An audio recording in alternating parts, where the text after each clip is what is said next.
Hello दोस्तों, आज आप राजीव प्रकाशन कक्षा 9 के प्रश्नावली 7.1 के भाग 2 में प्रश्न संख्या 7 और 8 का हल देखेंगे। इस वीडियो में सिर्फ दो ही क्वेश्चंस को इंक्लूड करने का रीज़न ये है कि ये दोनों ही क्वेश्चंस एग्जाम के पॉइंट ऑफ व्यू से बहुत इंपॉर्टेंट क्वेश्चंस हैं। तो आपको इनके प्रश्नों के हल ध्यान से देखना है, जिससे कि अगर एग्जाम में ये वाला क्वेश्चन या इसी टाइप के और भी क्वेश्चंस आ जाएं तो आप आसानी से उन्हें अटेम्प्ट कर पाएँ। तो इस तरह के प्रश्नों में दो पॉइंट्स दिए गए हैं ना, और भी पॉइंट्स दिए हो सकते हैं। तो जैसे ही हम पहला पॉइंट प्रूव करेंगे तो सेकंड वाला पॉइंट अपने आप प्रूव हो जाएगा। ये किस प्रकार से होगा हम इन्हें हल करके देखेंगे। तो सातवां प्रश्न है, एक रेखाखंड है और P इसका मध्य बिंदु है। तो ए बी एक रेखाखंड है और P जो है वो इनका मिड पॉइंट या मध्य बिंदु है। तो ए पी बराबर बी पी। तो पहले वाक्य से हमें ये पता चल गया। फिर आगे दिया है डी और ई रेखाखंड ए बी के एक ही ओर स्थित दो बिंदु इस प्रकार है कि कोण बी ए डी बराबर कोण ए बी। अब इन दोनों कोणों को देखिए, बी ए डी और ए बी ई। तो इनका कोई सेंस नहीं बन रहा है। जैसे ही मैं बी ए डी को पी ए डी लिखता हूं तो ये पहले वाले त्रिभुज का कोण बन जाएगा। इसी प्रकार कोण ए बी को मैं पी बी ई लिखता हूं तो ये दूसरे वाले त्रिभुज का कोण बन जाएगा, है ना। और आगे दिया है कोण ई पी ए बराबर कोण D P B. E P A बराबर डी पी बी। तो इनका भी कोई अभी सेंस नहीं बन रहा है। लेकिन जैसे ही मैं बीच वाले कोण को इस वाले कोण में और इस वाले कोण में जोड़ता हूँ, तो अगर इस वाले कोण में मैं इस कोण को जोड़ता हूँ तो ये पहले वाले त्रिभुज का कोण बन जाएगा। इसी प्रकार इस वाले कोण में अगर मैं ई पी डी को जोड़ता हूँ तो ये दूसरे वाले त्रिभुज का कोण बन जाएगा। तो यही काम करके हमें इन्हें सर्वांग सम सिद्ध करना है। तो पहला इसमें पॉइंट जो है वो दिया है त्रिभुज डी ए पी सर्वांग सम है त्रिभुज ई पी बी, ये हमें प्रूव करना है। उसके बाद ए डी बराबर बी। तो जैसे ही हम पहला पॉइंट प्रूव करेंगे तो सी पी सी टी से ए डी बराबर बी प्रूव हो जाएगा। अगर आपने सर्वांग समता क्या होती है या सी पी सी टी क्या होता है इसके बारे में नहीं पढ़ा है तो उसका लिंक जो है डिस्क्रिप्शन में मिल जाएगा। और सी पी सी टी वाला सर्वांग समता वाला जो है कॉन्सेप्ट का वीडियो वो आपको आई बटन पे मिल जाएगा, तो आप चेकआउट कर सकते हैं। तो चलिए हल करते हैं हम इन्हें। तो सबसे पहले जो दिया है वो नोट कर लेते हैं। ए पी बराबर बी पी, ये लिख सकते हैं हम। इसका रीजन है चूंकि ए बी का मध्य बिंदु P है, मध्य बिंदु P है। और सेकंड दिया हुआ है कोण बी ए डी बराबर कोण ए बी ई। जैसा कि मैंने कहा आगे जब सर्वांग समता सिद्ध करनी होगी तो पी ए डी और पी बी ई से लिख सकते हैं हम, ये दिया हुआ है। और थर्ड दिया हुआ है कोण ई पी ए बराबर कोण डी पी बी, ये भी दिया है। इसे हम मान लेते हैं समीकरण नंबर 1। अब समीकरण 1 के दोनों पक्षों में अगर ई पी डी को जोड़ दूं तो ये कंप्लीट एंगल हो जाएंगे त्रिभुजों के अकॉर्डिंग, ये कंप्लीट एंगल हो जाएंगे तो हमारा काम बन जाएगा। तो समीकरण 1 के दोनों पक्षों में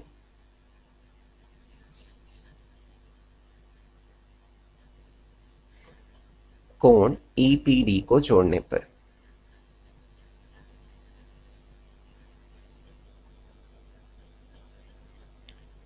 बाएं पक्ष में भी हम ई पी डी को जोड़ेंगे और दाएं पक्ष में भी ई पी डी को जोड़ेंगे। तो कोण ई पी ए प्लस कोण ई पी डी बराबर कोण डी पी बी प्लस कोण ई पी डी।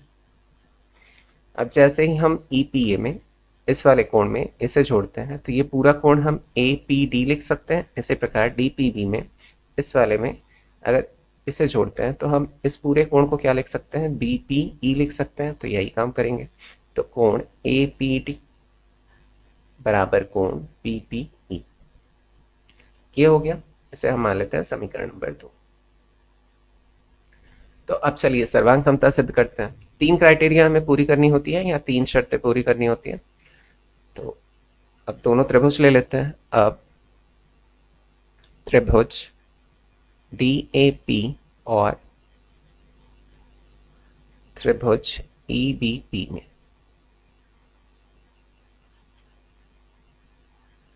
तो सबसे पहले जो अभी हमने प्रूव किया है वो ले लेते हैं, कोण APD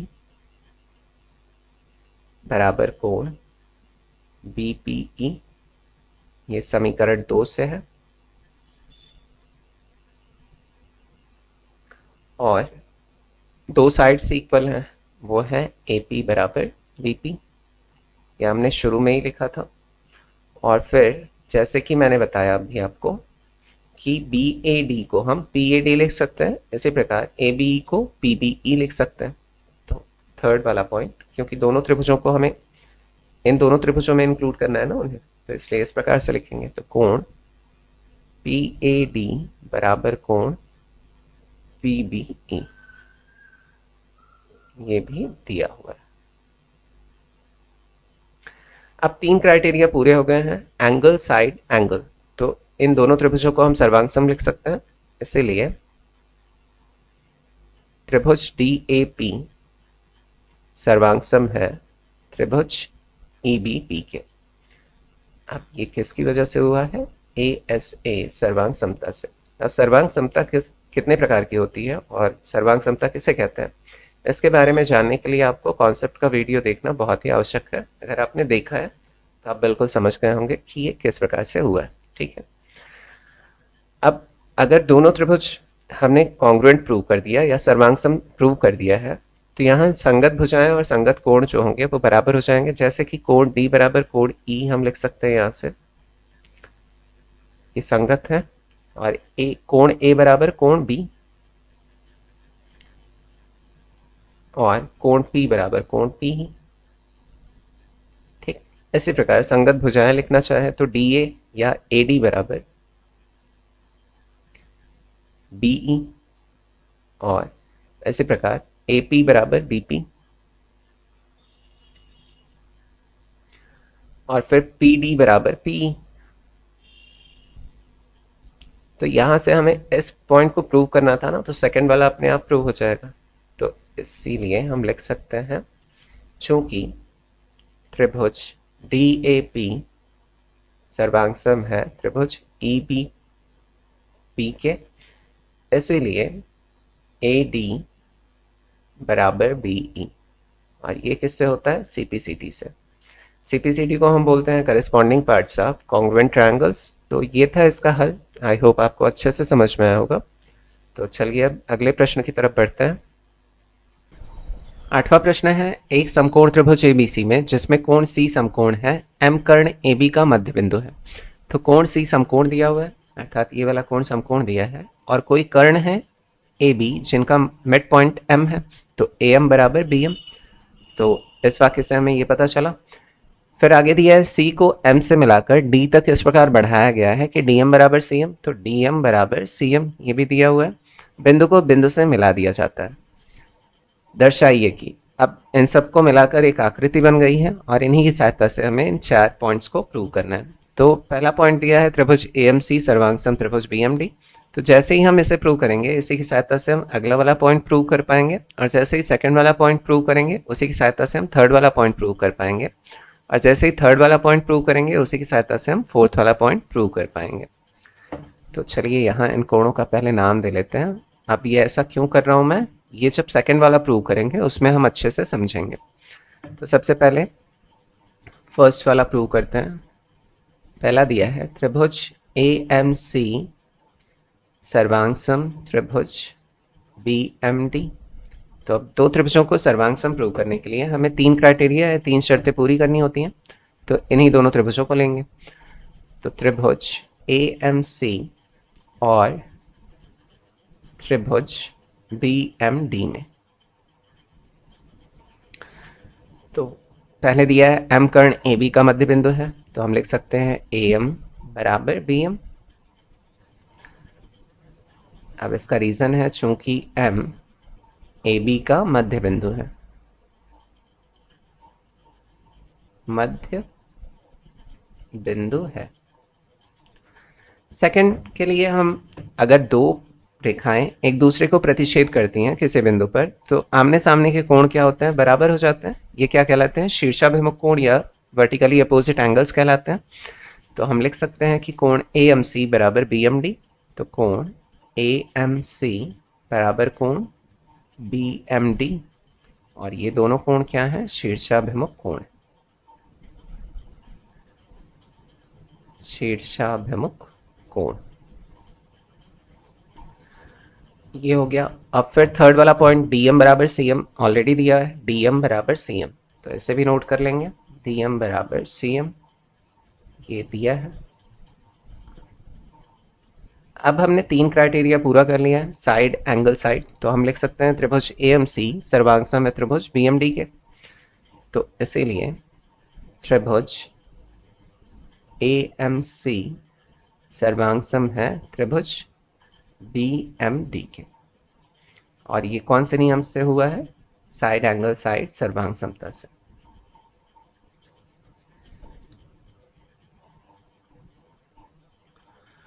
अब अगर दो त्रिभुज सर्वांगसम प्रूव हो जाते हैं तो उनकी संगत भुजाएं और संगत कोण क्या होते हैं? बराबर हो जाते हैं। तो सेकंड वाले पॉइंट के लिए यही हिंट है कि यहाँ से देख सकते हैं कोण ए बराबर कोण बी, अर्थात ये कोण इस कोण के बराबर हो जाएगा, और कोण एम बराबर कोण एम, ये ऑलरेडी हमने ऊपर देखा है, शीर्षाभिमुख कोण है।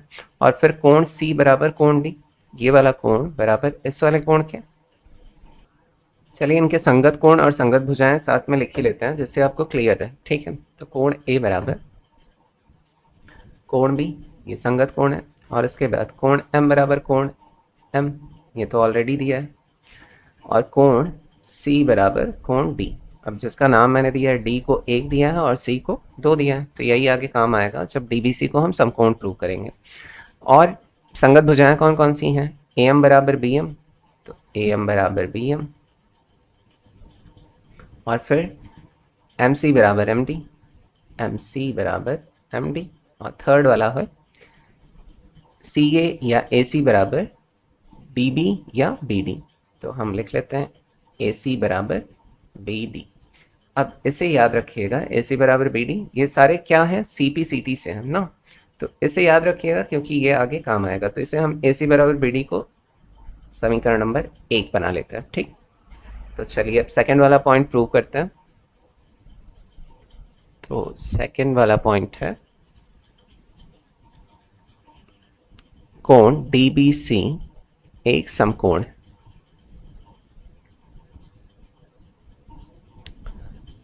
अब हमने देखा कि चूंकि त्रिभुज ए एम सी सर्वांग सम त्रिभुज बी एम डी, तो इसीलिए कोण सी बराबर कोण डी डायरेक्ट लिख सकते हैं। अभी में हमने देखा ना संगत कोण बराबर है, तो कोण सी बराबर कोण डी। तो इन कोणों का नाम हमने दिया है कोण 2 बराबर कोण 1। अब ये था हमारा सीटी से, ये भी लिख लेते हैं। तो कोण 2 बराबर कोण 1, अब जैसे ही आप चित्र में देखेंगे तो ये कोण बराबर इस कोण के है, और ये अगर तिर्यक रेखा है तो ये दोनों कोण क्या कहलाएंगे? एकांतर अंतः कोण। तो ये प्रूव हो जाएगा कि बी डी जो है वो ए सी के क्या है? समांतर है, और यही हमें चाहिए कोण डी बी सी समकोण सिद्ध करने के लिए। अब ये ऑलरेडी समकोण है, तो अगर ए सी जो है वो डी बी के समांतर सिद्ध हो जाएगा और बी सी तिर्यक रेखा हो जाएगी, तो यहाँ पर बनने वाला कोण और यहाँ पर बनने वाला कोण सहअंतः कोण कहलाएगा, और इनका योग कितना होता है? 180 अंश। तो ये तो ऑलरेडी 90 दिया हुआ है, तो 180 में से इसे घटा देंगे तो ये कोण भी क्या निकल आएगा? समकोण, और यही हमें प्रूव करना है। तो ये किस प्रकार से करते हैं, चलिए यहाँ समझ लेते हैं। अब यहाँ हम इसे लिख सकते हैं जो कि एकांतर अंतः कोण है,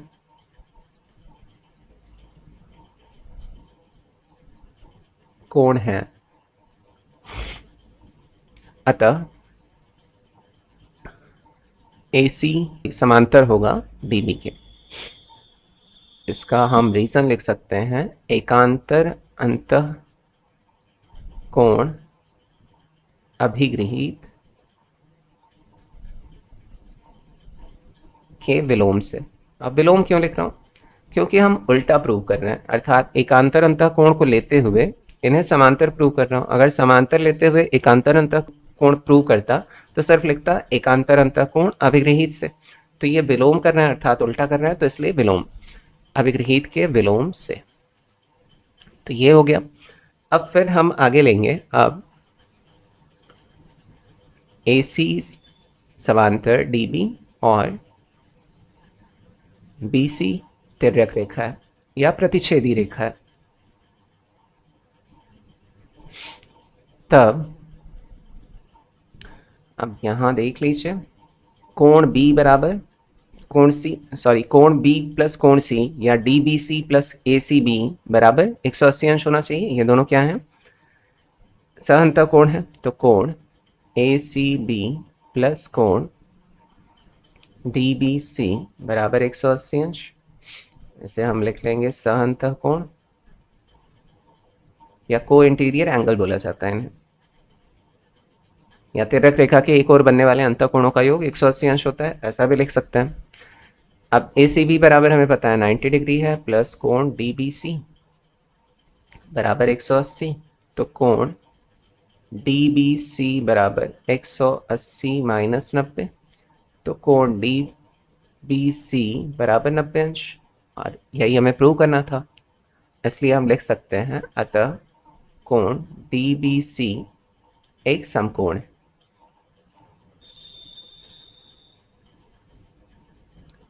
अब सेकंड वाला हमने प्रूव कर लिया है पॉइंट। थर्ड वाले को हम प्रूव करने से पहले फिगर देख लेते हैं। हमें प्रूव करना है कि त्रिभुज DBC सर्वांगसम है त्रिभुज ACB, अर्थात ये वाला जो त्रिभुज है वो इस वाले त्रिभुज के सर्वांगसम में सिद्ध करना है। तो 3 पॉइंट्स हमें चाहिए, तो 3 पॉइंट्स यहीं समझ लेते हैं हम। अभी मैंने एक समीकरण नंबर 1 बनाया था जिसमें AC बराबर BD था, AC बराबर BD। अब इस वाले त्रिभुज में और इस वाले त्रिभुज में ये भुजा और ये भुजा बराबर मिल जा रही है, और कोण अब भी हमने प्रूव किया सेकंड वाले पॉइंट में कि ये वाला कोण बराबर ये वाला कोण 90 डिग्री का है। तो 2 क्राइटेरिया पूरे हो गए, और फिर BC जो है वो इन दोनों त्रिभुजों में क्या है? कॉमन है। तो इसलिए साइड एंगल फिर साइड एंगल, और साइड से इसे भी हम सर्वांगसम सिद्ध कर लेंगे।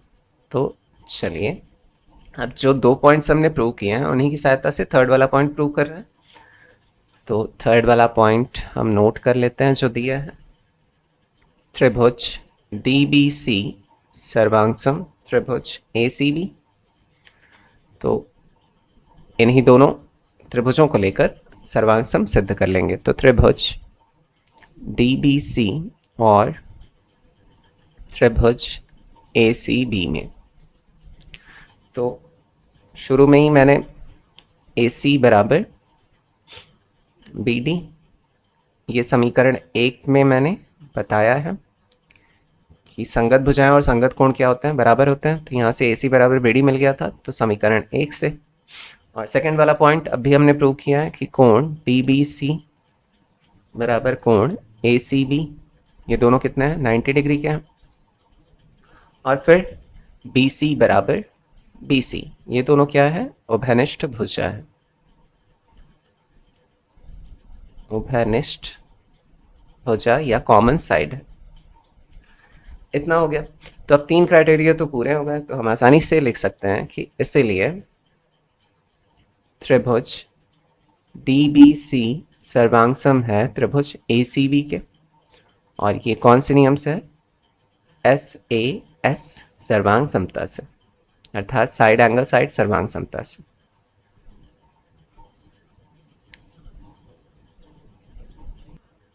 अब यहां भी हमें संगत कोण और संगत भुजाएं जो है ना वो काम आएंगी अगला वाला पॉइंट प्रूव करने के लिए। किस प्रकार से देख लेते हैं। यहाँ DB बराबर AC, और फिर लिख भी लेता हूँ, सिर्फ हम भुजाएं ही बराबर ले रहे हैं, कोणों की अभी आवश्यकता नहीं है फोर्थ वाला पॉइंट प्रूव करने के लिए।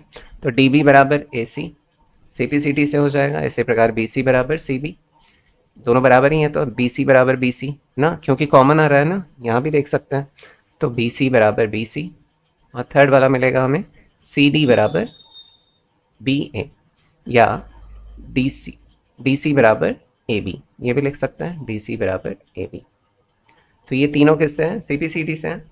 तो ये जो ये वाला है यही फोर्थ वाला प्रूव करने के काम में आएगा। अब किस प्रकार से आएगा देख लेते हैं।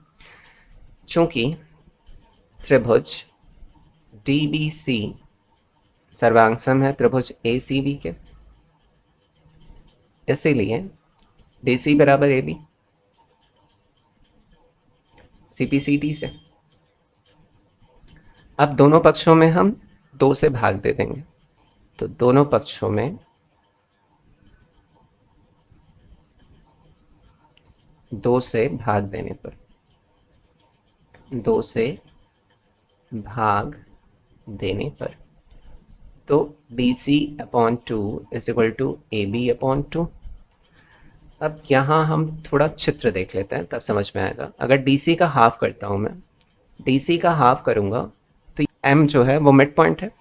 तो अगर DC को मैं लिखना चाहूँ तो या तो DM लिख सकता हूँ या तो CM। अब हमें जो प्रूव करना है वो CM लिखना है ना, CM is equal to half AB।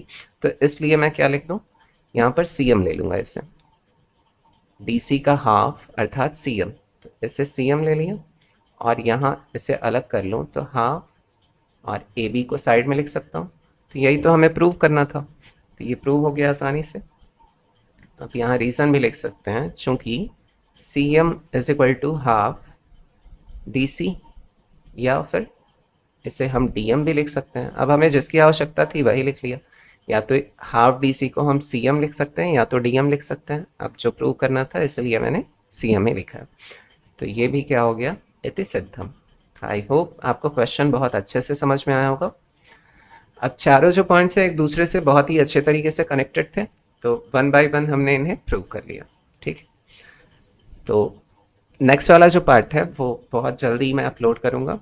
तो आज के लिए बस इतना ही। थैंक्स फॉर वॉचिंग वीडियो, फिर मिलते हैं अगले वीडियो में। Take care, bye bye.